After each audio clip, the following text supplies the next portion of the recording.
Hi everyone, my name is Allie Elsie, and this is my final project for CFD562. Today I'm going to be talking about intervention and treatment opportunities for those who've experienced childhood sexual abuse.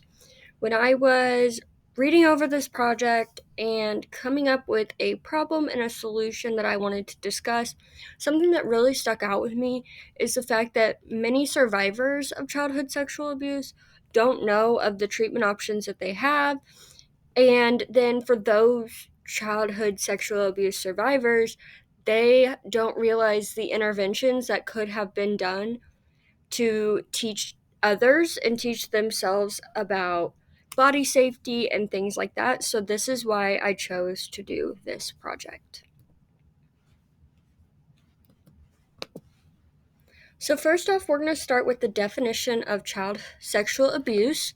So, according to the Child Abuse Prevention and Treatment Act number 42, the term sexual abuse includes 1.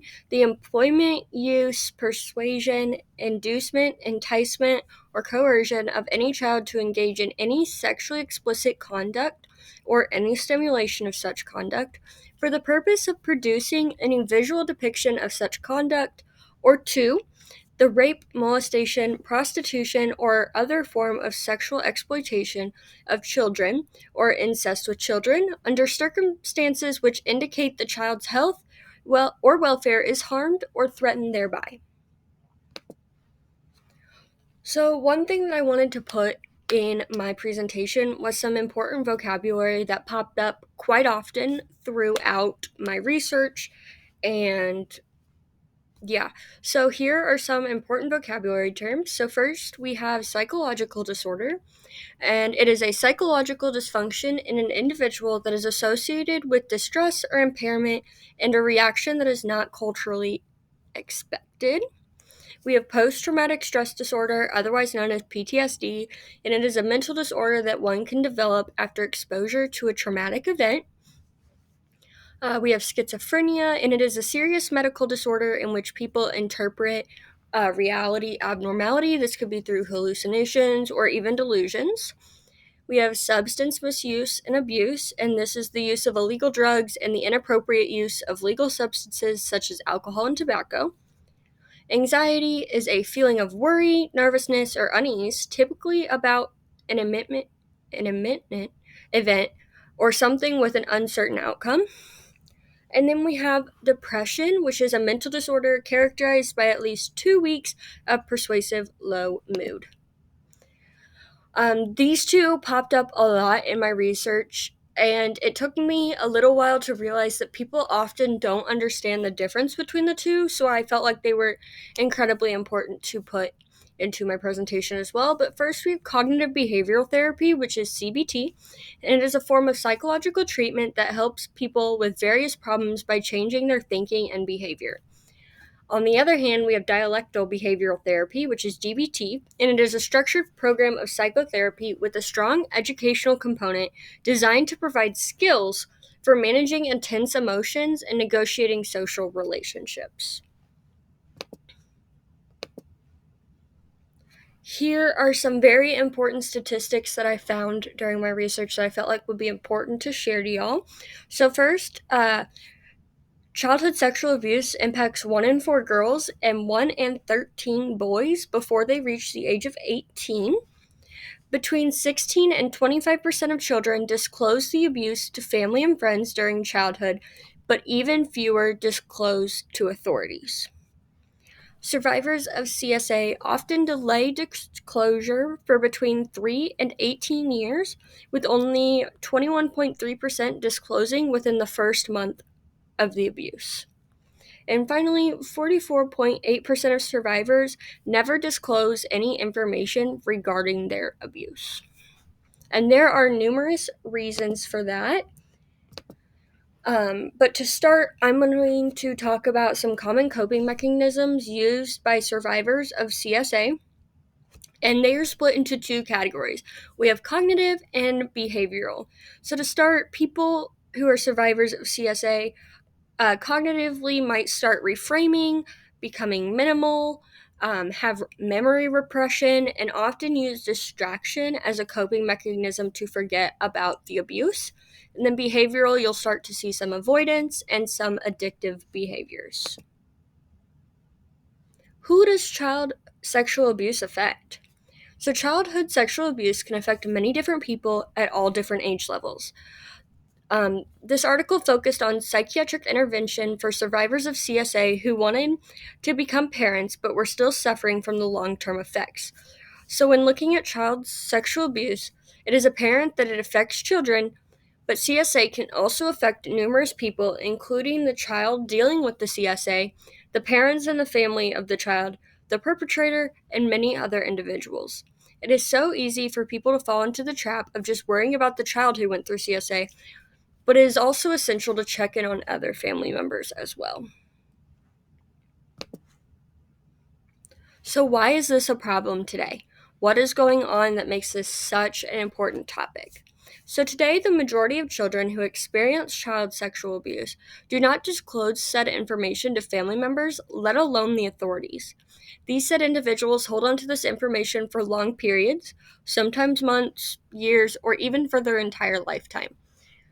With there being an increase in childhood sexual abuse cases daily, there's a lack of knowledge on what is out there to help support these children. This presentation hopes to not only address some of the most common reasons why children fail to disclose their abuse and what happens when they hold on to all this information, but also ways in which we, as adults, can support the children through these tough times. And that includes psychiatric and physical intervention opportunities and coping mechanisms. It is important to remember that no matter what the age, child sexual abuse affects everyone. It is crucial for not only parents who want to have children and were previously abused to have support, but for everyone else around them as well. So, how does CSA affect individuals? There have been numerous different studies performed that report associations between CSA and psychological and health problems. According to an article titled Long Term Outcomes of Childhood Sexual Abuse, an umbrella review, PTSD, schizophrenia, and substance misuse had a high quality evidence base. This means that individuals who have survived CSA are often diagnosed with these disorders, so it is essential for interventions to happen sooner rather than later to address these issues. In addition to these diagnoses, numerous other long term effects come from CSA. In regards to physical health, obesity and reports of pain are incredibly common. Not only are there long term effects regarding physical health, but CSA is also linked to adverse social effects regarding like sexual and relationship problems and other socioeconomic outcomes. Why is nothing being said? There are numerous reasons as to why a child may choose not to disclose about their abuse. Here are some common reasons: feelings of guilt, shame, and self blame, thinking that the abuse happened to them for a reason, fear of um, getting told on, fear of going to court, fear of the perpetrator hurting them even more, things like that. Lack of understanding, so not understanding why they were abused in the first place. So why them, why me, whatever. Um, a relationship with the abuser, and gender. Why is there a need for solution? With the increase in child sexual abuse cases increasing daily, not only is there a need for ways to encourage a child to disclose, but for interventions as well. After a child discloses information about their abuse, society needs to know how to address it and what interventions and support are out there for the children. Here are some ways to help facilitate disclosure. There are many ways that as adults we can help facilitate disclosure. While facilitating disclosure may sound easy, it is crucial to ensure that these individuals who are doing the facilitating of the disclosure are not only adequately trained to handle these discussions, but that these individuals are mentally prepared to handle them as well. These discussions can be challenging for not only the child who is disclosing said information, but also for the receiver of the information. For example, it could end with the child not being believed or even not having the perpetrator convicted of his or her crime. Here are some ways to help facilitate disclosure. education and awareness, improved criminal justice practices, emotional motivation, and social support.